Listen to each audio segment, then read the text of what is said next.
A few videos back, we took a white oak tree that had fallen in the woods. We cut it up into pieces and split it up and brought it up here.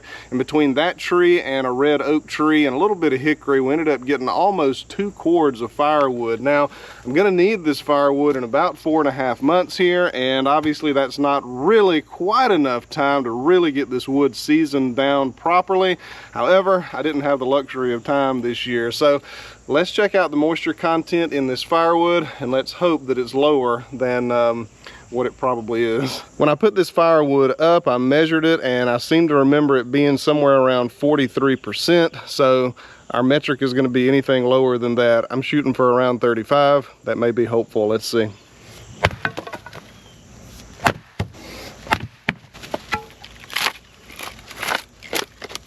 So of course the outsides of these pieces are going to be much drier than the insides. If we get that down in there, we're looking at 19%, which is fantastic if I was only burning the outside, but I'm burning the inside too, and that's what really matters. Let's see what the inside's looking like. 31%. Let's check the other one just for good measure. Oh, see, that's interesting. That one's off the charts. So when it doesn't register like that, that means that it's over 50%, which is more than this can handle. So I guess they're just kind of drying at different rates. Maybe that's got something to do with how it was split. It's kind of interesting because this one was a little bit larger than the other one, and I'm not sure what the difference is all about there, but some of it's lower, some of it's higher. But it does seem like it is drying down. Let's do one more just for good measure. I think that y'all can see this okay on the new camera setup here, but if you look right here towards the edges of this stick of firewood, you got about 1 inch right here and 1 inch right here of lighter colored wood, and in the middle there's some darker wood, and that's just a moisture difference. It appears to be drying from the edges right here, and you've got of course the streak in the middle that's not anywhere near dry yet. So let's see about the center of this. And so we're at 45% right there in the dead center. And if we go out closer towards the edge, we end up getting about 28% out there towards the edge. So it's definitely made some progress. We've got a little bit towards the edge that's drying, and that'll continue to go in. I think once it gets closer and closer to the middle, the drying process slows pretty significantly.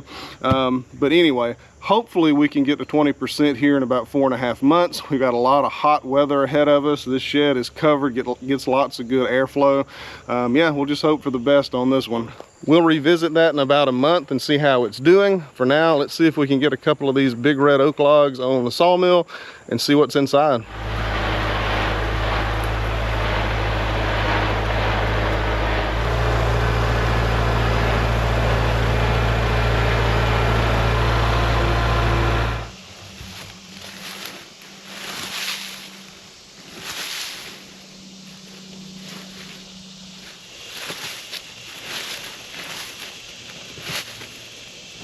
Well, I was going to try to dig a little tunnel up under the log and kind of scoot the chain through it, which has worked in the past, but not this time. Let's go a different route.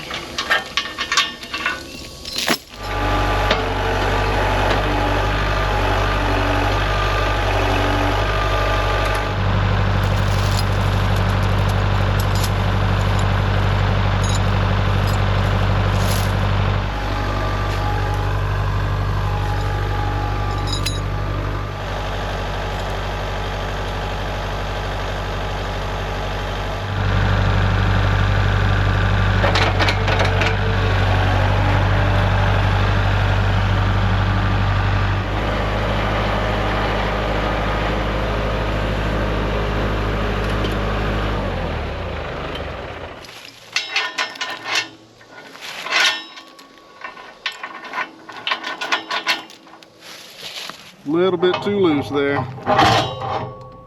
Now let's try it.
I'm gonna have to adjust this log. This end of the log right here is out maybe about 4 or 6 inches or so, and that one is already hitting the ramp right there. So it's basically going at an angle to the mill, and there's a chance that it'll fall off before it gets up there. I'm going to try it first with the large cant hook. Sometimes you can roll one end of the log when the other end is on a ramp, and it'll kind of slide back down on the other side while you're holding the end that you're working on. Let's see if it works.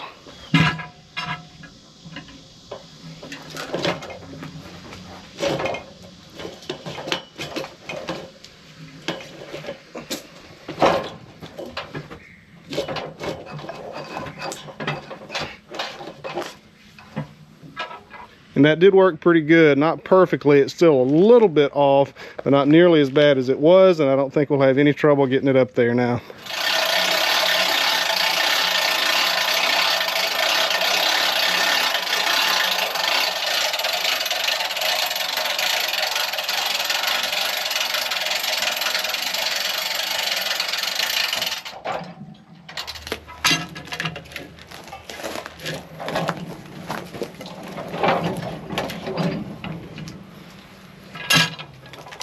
All right, let's talk about this log. This is a big log. Now, comparatively, it's not the biggest red oak log in the world, but for a manual sawmill of this size, it's really large. And for me to have to handle it manually, it's really big. And it's pretty much maxed out the sawmill. This is pretty much the largest log that you can comfortably or efficiently mill with an LT15. This log is about 24 inches or so on this end. We got 25 in that direction, and we got 24 in that direction. It's 8.5 feet long, or 8 feet 5 inches long, something like that. And it's almost the same exact size on the other end. It's a very symmetrical log, so that's pretty nice. And the internet tells me that it weighs about 1,650 pounds, and that's why I used the winch to get it up here, because there's no way that the grapple is going to be able to put this log up here, especially without the counterweight on the back of the tractor. It's a pretty nice looking log. It's a little bit oblong here. Unfortunately, it looks like we do have a little bit of heart rot right here in the middle. We'll just see what that looks like when we get to it. We may lose a few boards because of that. We'll see.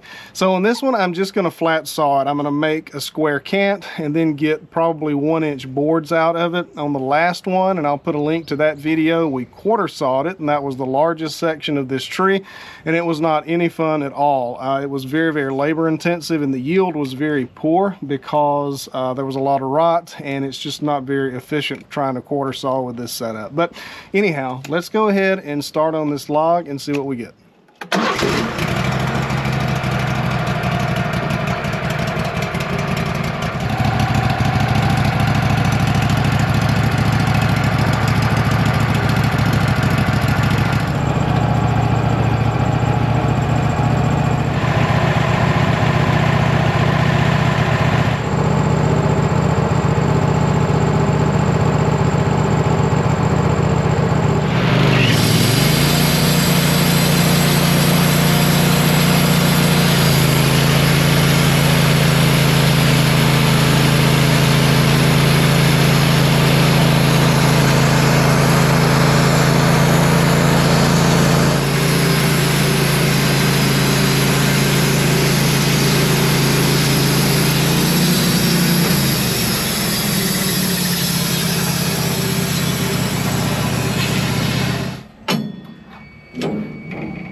So the log is too big for the blade to go over the log on the way back, so I have to take this slab off first.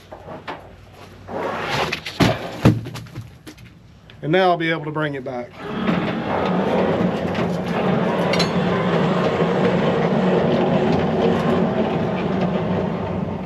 Now, I don't know if this is going to work or not, but I'm going to try it.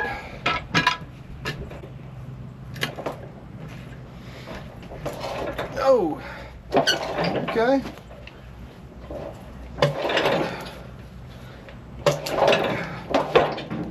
A few more donuts and I can rotate any log.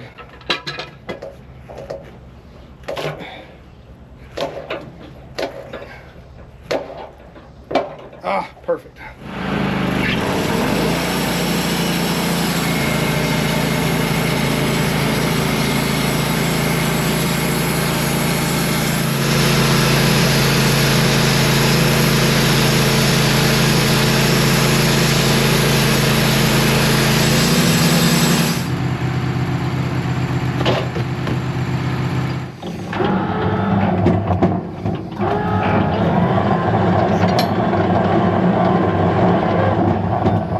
Now, I don't expect to be able to turn it by hand in this direction when the log is like this and it has this 45-degree angle right here, and this side right here is flat up against these stops. It's extremely difficult to turn a log. Even the larger, smaller logs that I do, once it gets up to about 18 inches on pine logs and stuff like that, it even gets difficult for those.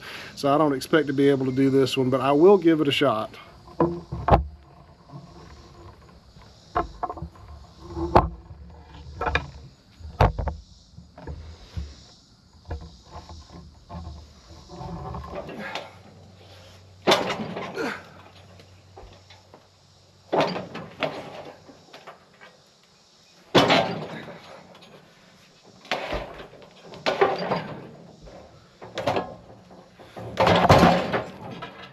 Well, that actually worked okay. I guess I was thinking about occasions where I would use that smaller cant hook, but this one right here, there's a lot of leverage in that one.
At this point, I'm about halfway through this cant right here, so let's start putting these boards on the grapple, get some water on them, and see what we've got. I think we've got some super nice boards all the way up to maybe right here or so. In this last cut, I could feel that the sawmill head was having an easier time going through this, which means there's something very soft or non-existent in the center of this log. So let's get these off onto the grapple, get some water on them, and see what they look like.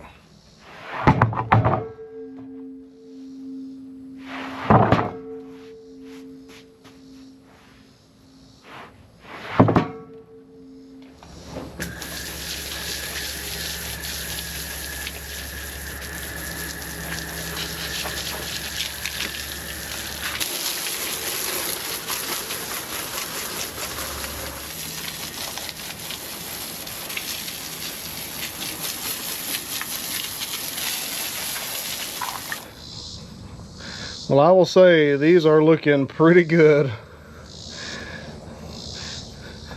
can see this board right here is one of the boards that was towards the outside of the log, or closer to the outside of the log at least, and you've got just a little tiny bit of heart rot right there.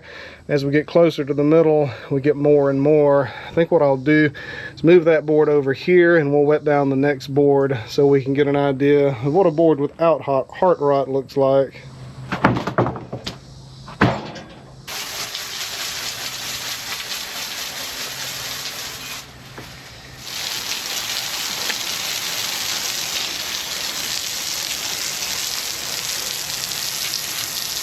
Now this is more like it. By the way, these boards are 18.5 inches wide.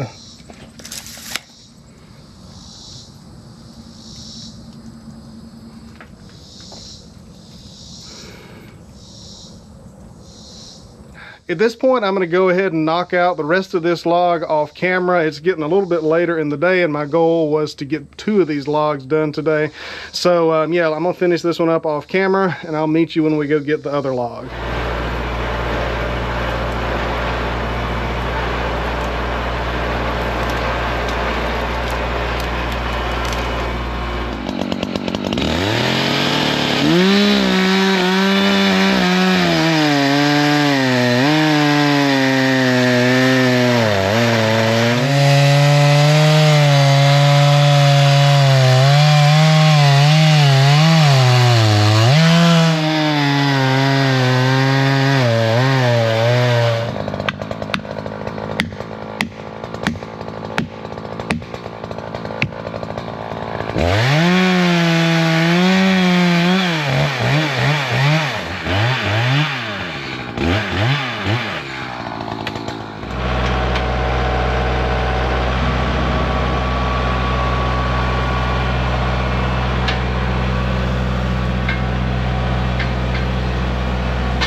I'm gonna try something. I don't know if it'll work or not, but I'm gonna try. I'm gonna unhook the log right over here. We're at the mill right now, and see if the tractor might pick it up. Of course, as the tree gets higher and higher, the logs get smaller and smaller, but I don't know if we're quite there yet.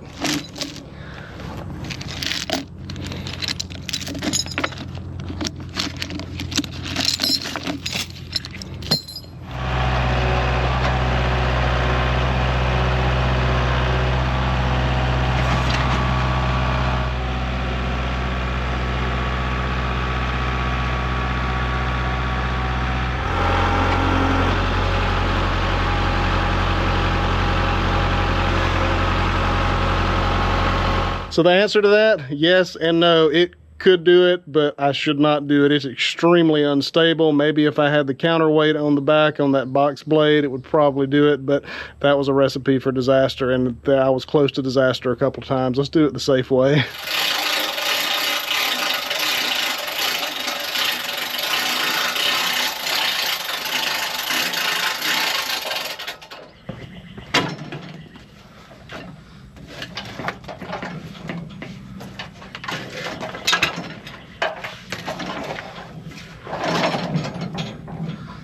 Well, this will be the last one for this video and for today. I've about had it. These logs are pretty labor intensive. Let's see what we've got here. So we've got 22 in that direction, and we've got 25 in that direction, and this is the large end of the log. So you can see these are getting progressively smaller, but also you can see that this tree didn't have a lot of taper in it. It was huge up until it, I want to say it bifurcated, but it didn't bifurcate. It actually had 3 that came out. Is trifurcate a word? I have no idea. I'm making up words on camera. But it came out into 3 branches up at the top, and those 3 branches were as big as, you know, normal trees. They were at least 12 inches each.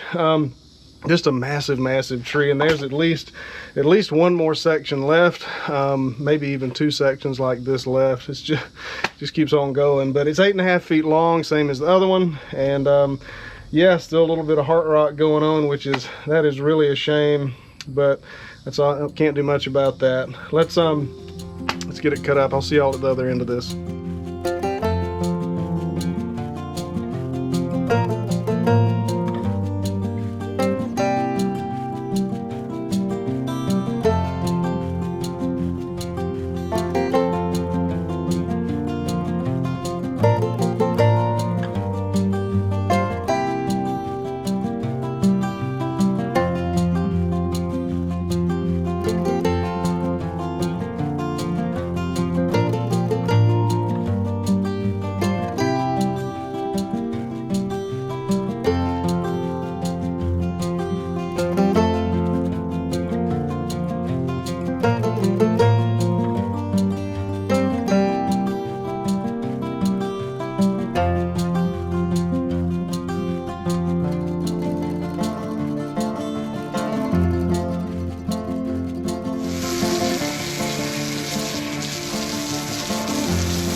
Well, that does it for those 2 logs, and it's right on time because it's just about 5 o'clock in the afternoon, and I'm about ready to go inside.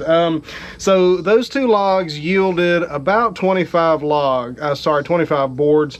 The first log had 18.5 inch wide boards, an inch thick, and the second log had 16 inch wide boards, also an inch thick. I would say maybe, I haven't counted, but I'm guessing maybe 40% of these boards, somewhere along in there, are affected in some way by heart rot. Some more than others. The ones that are minimally affected, I mean, like a little strip down the middle of them, like I showed you earlier in the video. The ones that are severely affected may have this much rot in the middle, and of course the boards just fall apart. Some of those I can take half and use half of the board, the part that's not affected by heart rot, so not a total loss. So I do think it was worth it to mill these logs because there's a lot of boards in these logs. I have a sample here on the mill. Let's check them out.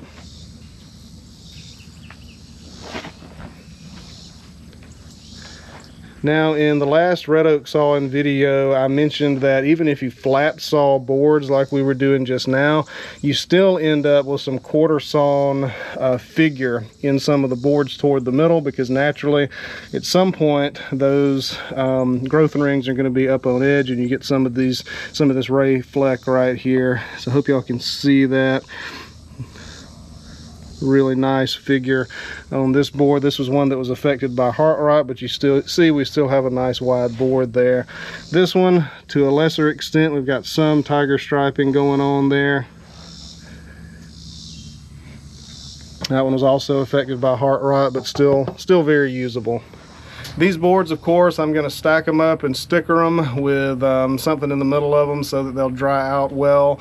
And I'm thinking that maybe some of these will be used as we finish up the remodel on our house. For the last several years, and I've got lots of videos on this, for the last several years we've been working on remodeling the house, and we've kind of gone from one end, the north end of the house, towards the south end of the house, and the only thing that's left is the bedroom and the bathroom in the downstairs portion.